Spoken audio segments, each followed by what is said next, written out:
Hello everybody and welcome to episode 34 of the Chesterfield of Dreams, and today we're a little bit late with this episode. I apologise, but I've been very busy over the weekend, so not only have I not been able to watch other people's videos, but I haven't been able to make any of my own. But on top of that, my joy of the game has kind of hit a bit of a roadblock, as it's just another case of this difficulty and just same old FM nonsense, and it's left us in a very dangerous position with only 5 games to go in this championship season. We are on 39 points with a negative 14 goal difference. Stoke, Leeds et al. Have broken away and will not be in this relegation battle, but Wolves, MK Dons and Barnsley have all passed the 30-point mark, and they're very close to me, which is deeply uncomfortable. I will be livid if we get relegated from the position we are in, and it's just a matter of solidifying our position, because we haven't broken past the 30-point mark now in pretty much half a season, and it's very distressing to watch. But Wolves, MK Dons and Barnsley have all raised their games at some point this season, so while it is very exciting at the top, it's just chilling to be in this position at the bottom. I don't want to take too long moaning, but you can hopefully understand that since this FA Cup loss that we had a wonderful time at, despite it, it's been a case of red alarm bells ringing, as we lost 2 of these vital games to Wolves and MK Dons in consecutive weeks, both by 2 goals to 1. Both were very winnable, and that allowed those teams to get back into the hunt. We had a definite chance to draw this game, fighting our way back into it thanks to Pablo Hernandez, but Wayne Rooney scored within 9 minutes. Sean Kavanagh sent off here. It didn't really make a difference to the result. We got a good draw against Stoke, but it could have been a win, which would really have helped us out. Watford dominated us, in fairness to them, but we tried to make a fight back, and it nearly paid off, but it wasn't to be. One of the few times we haven't scored in this losing run. Huddersfield, too good yet again. They're a very potent team, and even though we got 2 goals, they doubled what we could offer. Charlton, this game was very winnable, but we ended up losing it anyway. Neil Early scoring.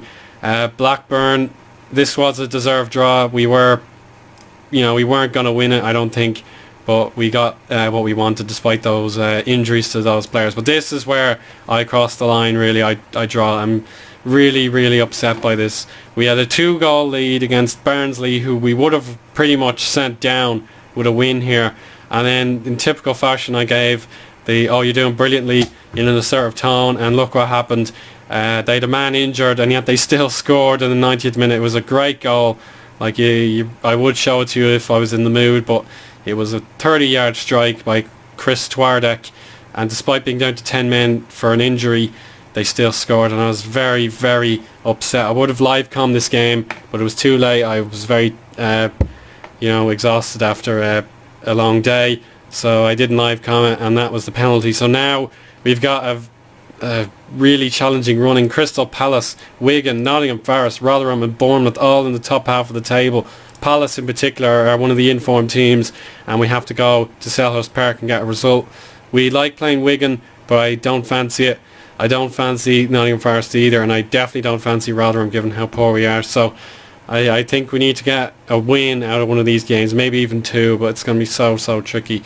And we've been reasonably good. Like, it's not like we've been walloped every game, but we've given away cheap points to the bottom clubs, and that's not acceptable. So we have to get past 40 points pretty much straight away, or else we are going to be relegated. I can see MK Dons going down with one of those positions. They're in dreadful form as well. The last time they won was curiously against us. So I fancy MK Dons go down. So it's one of the 3 teams I've mentioned: Wolves, Barnsley or Chesterfield. So we just need to beat one of those 2 teams again to really survive. So it's not like the first time where I was doomed from the beginning and nearly made a fight of it but wasn't enough. So we've trained team cohesion this week with defensive positioning, and we have Wigan here in midweek. We'll hopefully try and surprise them, and then we got to Nottingham Forest and Rotherham. in those games. But if it goes down to the final day, I will make time for a live com.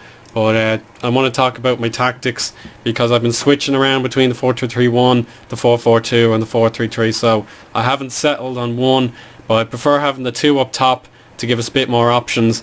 But when these kind of games come up, the away games, you can't really put two up top and expect to come out with a victory. But morale is generally okay. We had a good team meeting, actually the second one we've had in the last few months, so at least that they weren't bored out of their minds. But it's just, I'm not the greatest tactician. I only really play with my own tactics. I read the advice people give, but I don't really believe in copying someone else's tactic for for my own purposes. But if there's anything I can do, I'd love to know. But a lot of players have generally shied away from the challenge. Matt Doherty and Sean Cavan have had a bad run of games. Luke O'Neill injured. Reddington and Baba are okay, a bit inconsistent. Sean Hutchinson is the last player I've never really had to play in the league this season. Jack Price has been asking for first team football and has been poor. Kenji Gore's had a bad run. Lee Griffith's starting to peak. Kinsella has been injured a long time, but Ollie Banks is probably the player who's most in form for us. Adam Armstrong out of form. Bedikofobe had a bad injury, but he was only brief, but it really wrecked his form. Jimmy Ryan had a great game last time, but apart from that, the players have shied away from the challenge just a little bit.